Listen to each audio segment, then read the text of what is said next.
In the last month there has been mounting evidence that the government's flagship social security program, Universal Credit, is not fit for purpose, and Labour believes the budget is a chance to fix it.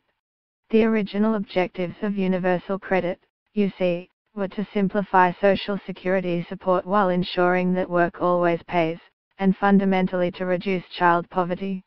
Labour supported these key commitments then, and we support them now.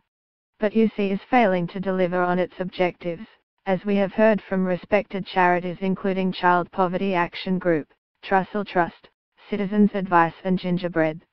Even former government advisers, civil servants and UC's own architects are now critical of the scheme.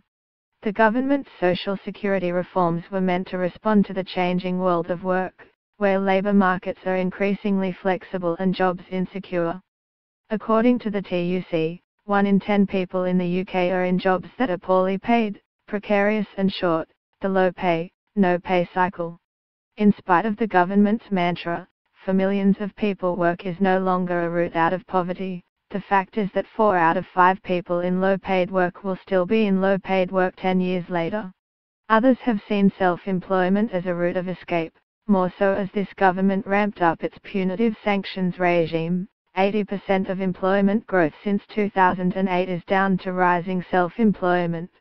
Now nearly 5 million people are registered as self-employed, 15% of the workforce, and as the Office for National Statistics recently revealed, nearly 2/3 paid themselves less than £300 a week in 2015/16. As a consequence, we have seen in-work poverty climb to record levels. Today there are 7.4 million people living in poverty from working households, over half of all those below the breadline. More than 2/3 of the 4 million children in poverty are in working families. But instead of the government addressing these labour market issues through universal credit, it has compounded the problems. You see serious design flaws, the lack of capacity and functionality in the system, was made worse by the monstrous cuts made to its funding in 2015.